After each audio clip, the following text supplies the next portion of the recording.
अस्सलाम वालेकुम एवरीवन, कैसे हैं आप सब। उम्मीद करती हूँ खैरियत से होंगे। आज की वीडियो में हमने दो कॉन्सेप्ट्स को डिस्कस करना है एरर्स ऑफ रिफ्रैक्शन पे प्रोसीड करने से पहले।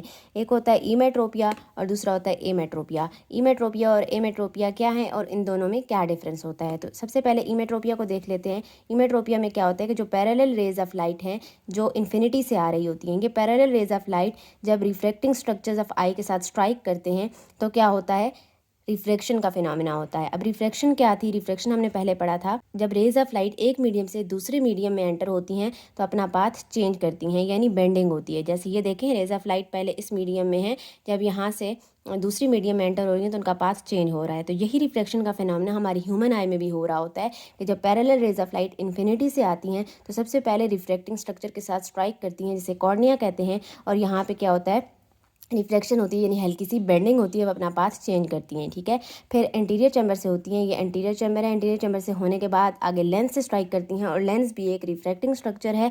लेंस से मजीद जो है वो रिफ्रैक्शन होती है, और रिफ्रैक्शन होने का फिनोमेना इस तरह से मतलब ये इस तरह से कोऑर्डिनेट होता है कि रेज ऑफ लाइट जो है वो रेटिना पे जाके, बिल्कुल रेटिना के सेंट्रल पार्ट जिसको हम मैकुला कहते हैं, और मैकुला का सेंट्रल पार्ट फोविया होता है, इस पार्ट पे जाके फोकस करती हैं। जब यहाँ पे जाके फोकस होती हैं तो इस आई का जो इमेज बनता है वो बिल्कुल शार्प और क्लियर इमेज बनता है। ठीक है, तो ये था इमेट्रोपिया के रेज ऑफ लाइट आई, रिफ्लेक्शन का फिनोमेना हुआ, उन्होंने जाके सेंट्रल पार्ट ऑफ रेटिना पे, exactly central part of retina पे जाके फोकस किया तो एक क्लियर और शार्प इमेज बना। ठीक है, अब नेक्स्ट है जी एमेट्रोपिया। एमेट्रोपिया में क्या होगा कि ये जो रिफ्रैक्टिंग स्ट्रक्चर्स हैं, जो ऑप्टिकल कंपोनेंट्स ऑफ आई हैं, इनके अंदर कुछ ऐसी चेंजेस आएंगी जिसकी वजह से रेज ऑफ लाइट रेटिना के सेंट्रल पार्ट पे फोकस नहीं करेंगी, बल्कि या तो वो रेज ऑफ लाइट जो इन्फिनिटी से आ रही हैं और पैरेलल हैं, वो rays of light in front of retina focus कर जाएंगी, या फिर वो rays of light in refracting structures से होते हुए, कॉर्निया लेंस से होते हुए प्रॉपर रिफ्रैक्शन नहीं कर पाएंगे, और क्या होगा,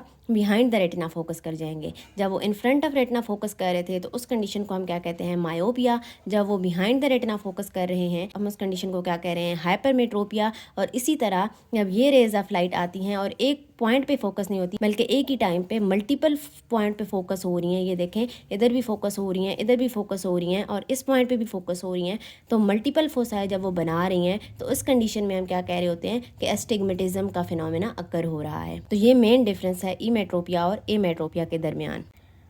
अच्छा, ये जो दोनों प्रोसेसेस हुए हैं, ईमेट्रोपिया है या फिर एमेट्रोपिया है, इन दोनों के दौरान अकोमोडेशन रेस्ट पे होती है। अब अकोमोडेशन क्या होती है, अकोमोडेशन नॉर्मली जब हम दूर पे देख रहे होते हैं तो हमारा ये जो लेंस होता है ना, ये फ्लैट शेप में होता है। ठीक है, यानी बिल्कुल फ्लैट होता है। ठीक है, और जब हम दूर से नज़दीक पे देखते हैं तो ये लेंस अपनी शेप को चेंज करता है। चेंज इस तरह से करता है कि वो फ्लैट से ग्लोबुलर में आ जाता है। ठीक है, तो इस लेंस के शेप चेंज करने के प्रोसेस को अकोमोडेशन कहते हैं, जब हम दूर से नज़दीक पे फोकस करते हैं। ठीक है, लेकिन जब ईमेट्रोपिया होता है या फिर एमेट्रोपिया होता है तो इन कंडीशंस में जो अकोमोडेशन होती है वो रेस्ट पे होती है, यानी लेंस अपनी शेप चेंज नहीं कर रहा होता, नॉन अकोमोडेटिव स्टेट में होता है, और अकोमोडेशन रेस्ट पे होती है। ये चीज़ आपने याद रखनी है, either it can be emmetropia और emmetropia, accommodation should be at rest. ठीक है, अब यहाँ पे एक और चीज़ हमने देखनी है कि जिस तरह मैंने पहले कहा था कि ये जो सारे कंपोनेंट्स हैं, जैसे कॉर्निया है, इंटीरियर चैम्बर है, लेंस है और